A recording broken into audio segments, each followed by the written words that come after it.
The voicemail came in at 11:47 on a Tuesday night, and I almost didn't listen to it.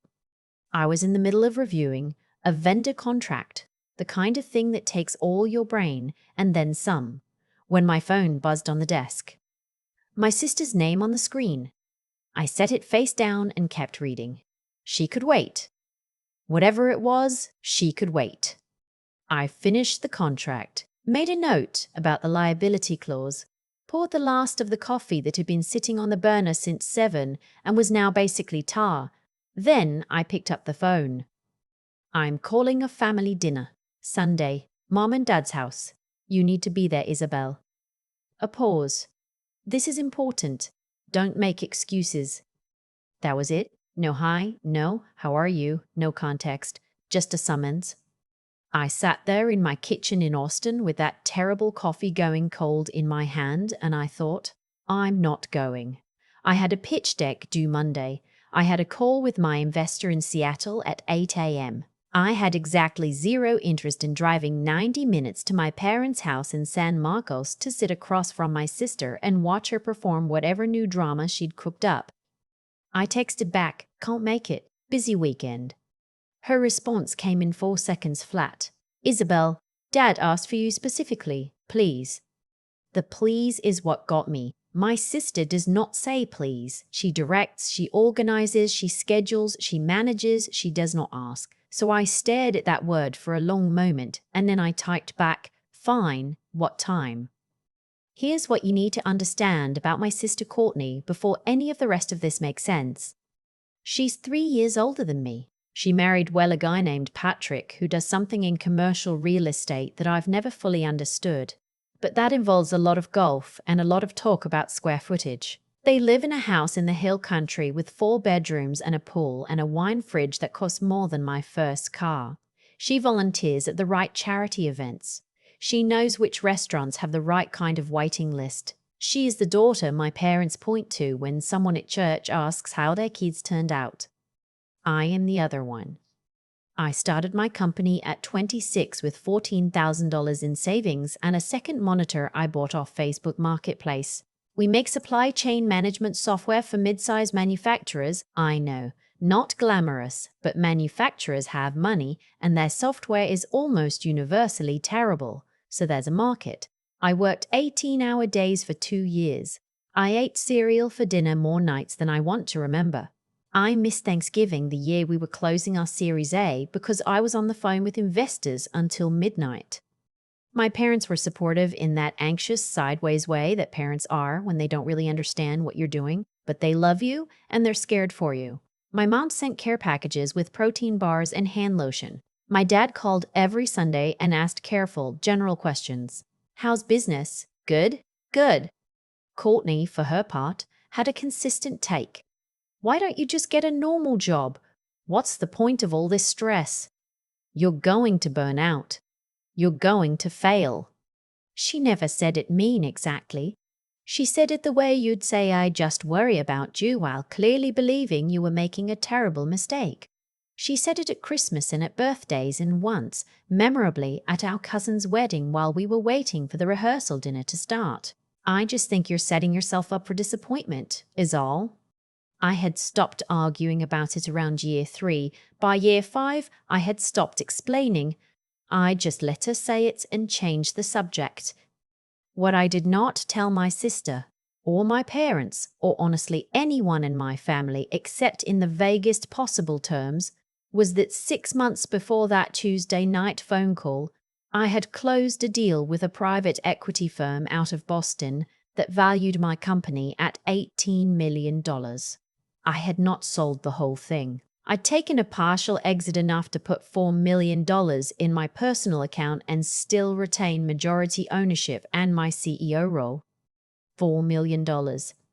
I had been sitting on that number in silence for 6 months, partly because I'm private about money in general, and partly because I knew that the moment my family understood what I had actually built, everything would shift, not necessarily in a good way.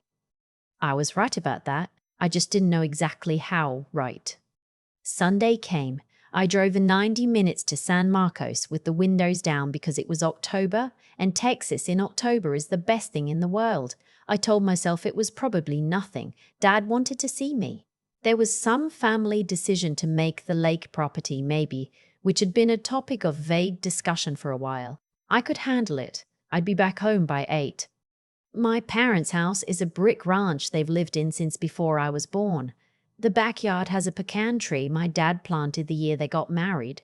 There's a wind chime on the porch that my mom has had since the 90s, and that I find deeply irritating and also deeply comforting in exactly equal measure.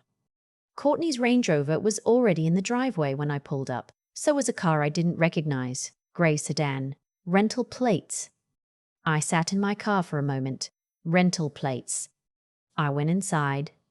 My mom was in the kitchen, which smelled like pot roast and anxiety. She hugged me too long and said I looked thin, which is her way of expressing worry she doesn't have words for.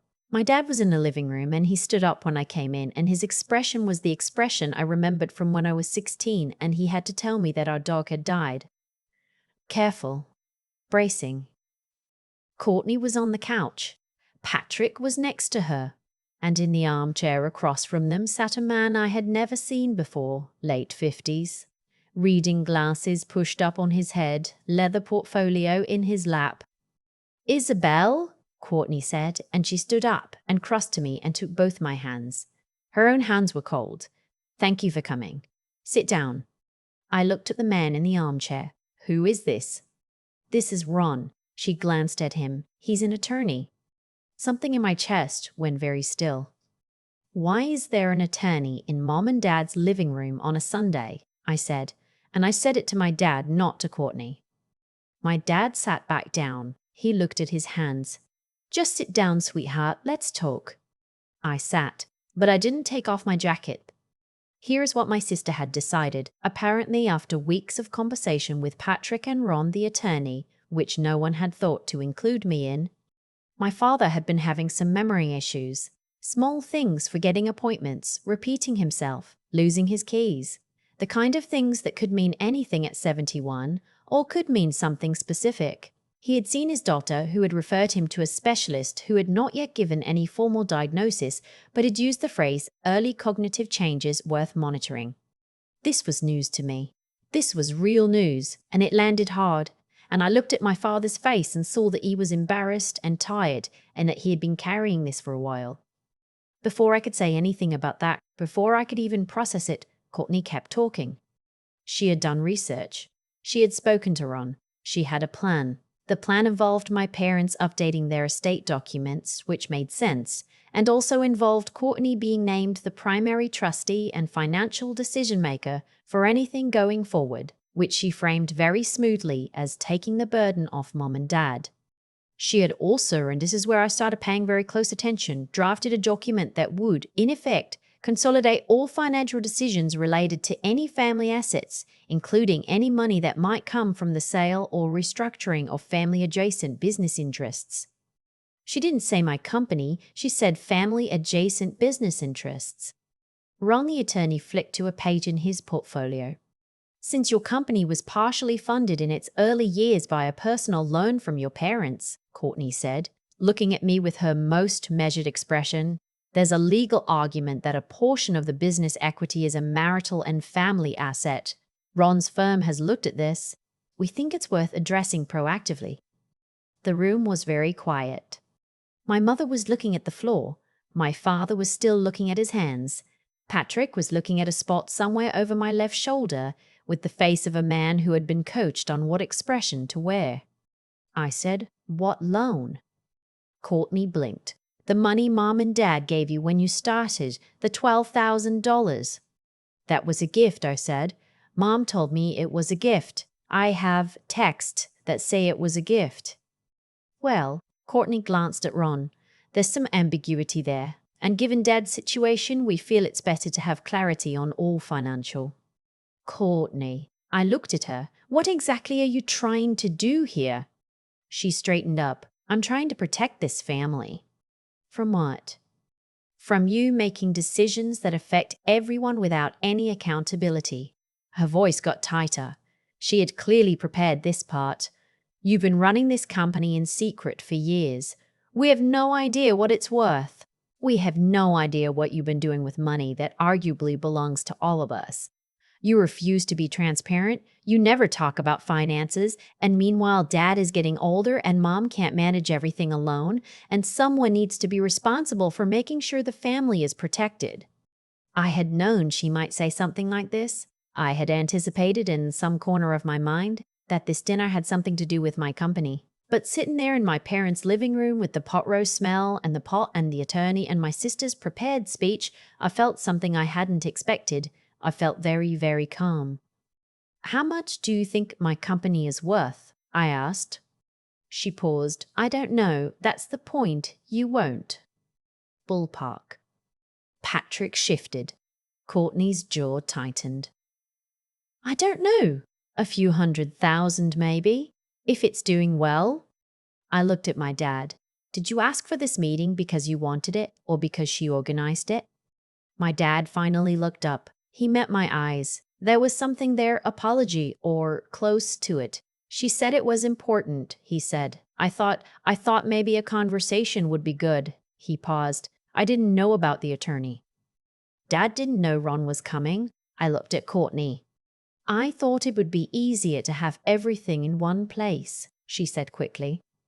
Easier for whom? Silence. I unzipped my jacket. I reached into the inside pocket and took out my phone.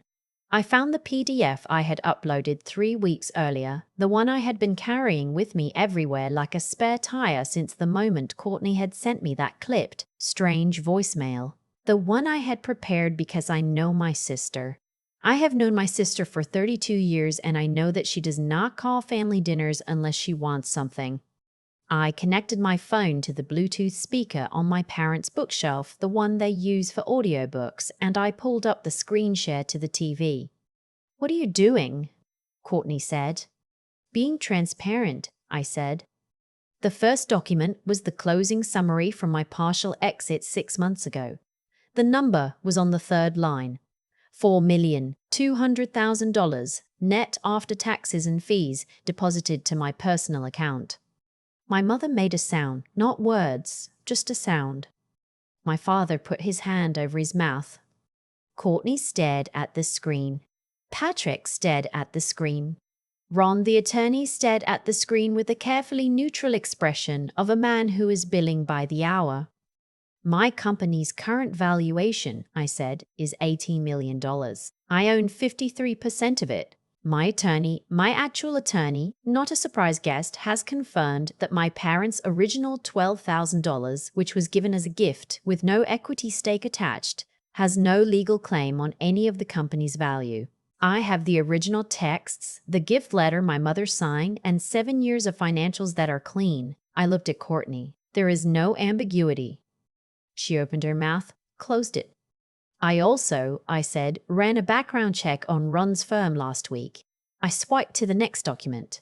They specialize in estate disputes, specifically in cases where one heir attempts to use a parent's cognitive decline to consolidate family assets under their own management. I looked at Ron. You settled 2 cases in the last 4 years that match this exact pattern. Both times the adult child who hired you ended up with power of attorney and control of significant assets. Both cases were challenged. One resulted in sanctions against your firm. Ron closed his portfolio. Courtney, my father said. His voice was very quiet. What is this? She turned to him fast. Dad, I was trying to protect you. From Isabel? He shook his head slowly. From your sister? From uncertainty, from her not being accountable. She just showed us $4 million, my mom said. She had not spoken since making that sound. Her voice was shaking a little. She's been running her business this whole time and she had $4 million and she never. She stopped. Looked at me. Why didn't you tell us? I felt the first thing that had gotten to me since I walked in. Something in my chest, behind the calm. Because I knew this would happen, I said. And I kept my voice even, but I meant it more than almost anything I had ever said in that house. Because money changes things, and I wasn't ready for things to change. My mother reached across the coffee table and took my hand. Ron left. He didn't say much, just packed his portfolio, shook no one's hand, and showed himself to the door. Patrick went to the kitchen to get a glass of water and stayed there a long time. Courtney and I sat across from each other in my parents' living room for what felt like a very long silence. The pot roast was still in the oven.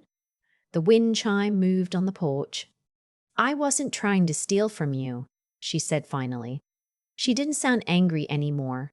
She sounded tired. I was worried about Dad. I am worried about Dad, and I thought if we had everything organized, if I had oversight of everything. "You thought I had nothing worth taking," I said. "And you were wrong about that. But that's not really the point." I leaned forward. "The point is, you went around me. You brought a lawyer to our parents' house without telling anyone.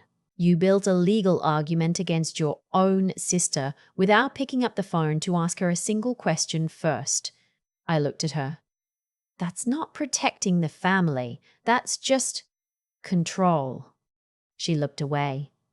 "Dad's memory stuff is real," I said, "and I want to deal with it. I want to help. I want to be part of whatever planning we need to do." I stopped. "But I'm not signing anything I didn't agree to in advance, and I'm not having my company's value litigated based on a $12,000 gift from 7 years ago. Those two things are not negotiable." She nodded, once, small. My dad came over and sat next to me on the couch, which he almost never does. He usually takes the armchair. He's a man who keeps a certain amount of physical space as a general policy. But he sat next to me and put his hand on my shoulder and he said, "I'm sorry, sweetheart. I should have asked more questions." "Yeah," I said, "you should have." He squeezed my shoulder once, and then he went to tell my mom the pot roast was probably ready. I didn't leave at 8. I left at 10:30, after dinner, after my mom served the pot roast and cornbread, and we talked about my dad's next specialist appointment and the lake property and whether my cousin was actually getting divorced or just going through a rough patch. The kind of family dinner I had been expecting, or at least hoping for, when Courtney first called. Patrick was quiet through most of it. I caught him looking at his phone under the table twice. I didn't say anything. On the drive home, the hill country was dark and very large and very quiet. I had the windows down again. I thought about the fact that my sister had looked at my life, 7 years of it. The worst and best years of my life. 7 years of my life. And she had seen nothing there. She had genuinely believed I had almost nothing. That I had been grinding away at something small and marginal while she and Patrick were living in their 4-bedroom house with their pool and their correct restaurants. I wasn't angry exactly. The word that came was sad. And also, underneath it, something else. Something that had been building for years. Because I had built something real. I had built it alone and in silence and through more fear and doubt and cereal for dinner nights than I could count. And I was 32 years old and I had $4 million in my account and a company that 18 months from now my investors believed could be worth 30, and I had done every single bit of it without my sister's belief or her approval or her help. I pulled over at a gas station outside Kyle and sat in the parking lot for a minute. I looked at my phone. I had a text from Courtney. "I'm sorry. I mean it." I sat with that for a while. Then I texted back, "I know. We'll talk." I didn't say it's okay because it wasn't completely. But we were sisters, and my dad was getting older, and there was a specialist appointment to schedule and an estate plan to actually do correctly this time, with everyone in the room, with everyone's attorney present, with full information on the table. That part I could do, that part I was willing to show up for. I pulled back onto 35 and drove south toward Austin, toward my apartment and my second monitor and the pitch deck due Monday morning. The sky was enormous. The radio played something I didn't know. The warm October air came through the windows and the miles counted down, and I thought, she never even asked. 7 years. And she never once actually asked how it was going. I was going to be fine. I already was fine. I had been fine for a long time. She just hadn't thought to look. I keep coming back to that moment when my sister said a few 100,000, maybe 7 years. She watched me for 7 years, and that was the number she landed on. There's no malice in that, actually. That's what I've decided. It wasn't cruelty, it was just a failure of attention. She had looked at my life and seen what she expected to see, and what she expected to see, and what she expected was small, because she had never really looked at all. I think about the years when I was genuinely scared. The year I had $800 in my checking account and a payroll to make, and I lay awake at 3 in the morning running numbers in my head that didn't work. The year I almost took a job at a software company in Denver because I was so tired of being afraid. The year I cried in my car in a parking garage in downtown Austin after a meeting where a potential investor told me the market wasn't there. I didn't tell my family about any of that, not because I was hiding it, but because it was mine. The fear and the grinding and the slow, ugly, unglamorous work of building something from nothing. It belonged to me in a way I didn't know how to share. And that's the thing I've been sitting with since that Sunday in San Marcos. You can't shortcut the hard part. Courtney saw the number on my screen and I watched something move across her face. Not just surprise, but something closer to confusion. Like the math didn't add up. Like she had been working from a version of me that was years out of date and had never thought to update it. The results she got didn't match the inputs she'd been using. That's what happens when you stop paying attention to someone. You freeze them in place. You keep relating to a version of them that no longer exists, and you make decisions based on that frozen version, and eventually, sometimes in a living room in San Marcos with a stranger's leather portfolio on the coffee table, reality corrects you. I don't say this to be hard on her. I say it because I've done the same thing. I froze Courtney too in my own way. I decided a long time ago that she would never understand what I was building, so I never tried to show her. I built walls around my work and called it privacy and told myself I was protecting something. And maybe I was, but I was also just absent from my own family for years. What I know now, what this whole mess made undeniably clear, is that integrity isn't just about what you do when people are watching. It's also about what you build when no one is.